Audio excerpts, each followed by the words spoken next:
في شهر يناير القادم لعام 2026 هيكون آخر شهر في شهادات 27%. جميع المواطنين بيدوروا على أفضل الشهادات اللي بيتم طرحها في البنوك المصرية، وهنتعرف على أكبر شهادات في البنوك المصرية حاليا وإيه الفوائد اللي بتديها لكم الشهادات البديلة لشهادات 27%، وهل يتم إصدار شهادة 27% مرة تانية ولا لأ. هنتعرف على كل التفاصيل. لا تنسوا الاشتراك في القناة. أعلى شهادات في 9 بنوك مصرية في الأيام ديت بتكثف كل البنوك المصرية التنافس عشان تجذب المدخرات بتاعت حاملي الشهادات الادخار، واللي بتقدم عوائد بنسبة 23.5% و27.5%، واللي هيتم استحقاقها في يناير للمرة التانية. بيشهد هذا التنافس بشكل خاص في البنوك زي البنك الأهلي وبنك مصر البنوك الحكومية. أولا بالنسبة للبنك الأهلي المصري، تتراوح سعر الفايدة على الشهادات البلاتينية للعائد المتدرج 23% في السنة الأولى إلى 18.5% في السنة التانية و14% في السنة التالتة، وده كعائد سنوي. أما بالنسبة للعائد الشهري بيتراوح 21% في السنة الأولى، 16.75% في السنة التانية، 13.5% في السنة التالتة. الحد الأدنى للشراء بيكون 1000 جنيه. والبنك الأهلي كمان في شهادة بتكون بعائد ثابت بنسبة 17% وبيتم دفعها بشكل شهري لمدة 3 سنوات.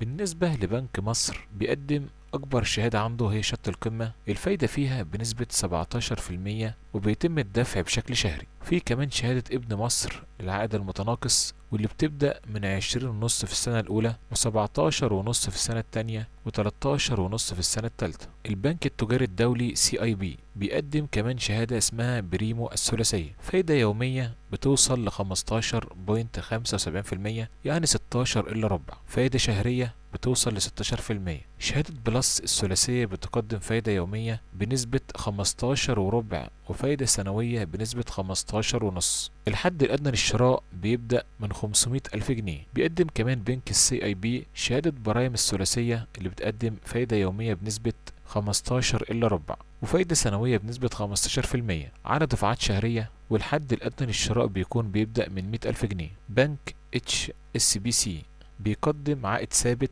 سنوي بنسبة 16% وبيتم الدفع شهري، والحد الأدنى للشراء 10,000 جنيه. بالنسبة لبنك اسكندرية عنده شهادة ثلاثية بتقدم عائد بنسبة 16.5%، بيتم الدفع شهري والحد الأدنى للشراء 1000 جنيه. وبيقدم كمان شهادة بعائد سنوي 17% وبيتم الدفع بشكل شهري. بنك الإمارات دبي الوطني بيقدم شهادة بعائد ثابت 13% وبيدفع شهري. بنك أبو ظبي الأول بيقدم شهادة ثلاثية بعائد 15% و15 وتلت للعائد الربع سنوي، 15.5 للعائد النصف سنوي و15 40% للعائد السنوي. بنك سايب بيقدم عائد ثابت لمدة 3 سنوات بعائد سنوي 16.5%، وبيكون الدفع بشكل شهري أو 17% بيتم الدفع كل 6 شهور نصف سنوي. البنك المصري الخليجي إيجي بنك بيقدم الشهادة بنسبة عائد سنوي 18 إلا ربع وبيتم الدفع شهري، والحد الأدنى للشراء هو 1000 جنيه. وبكده نكون اتكلمنا عن أكبر 9 بنوك في مصر بتقدم أعلى شهادات.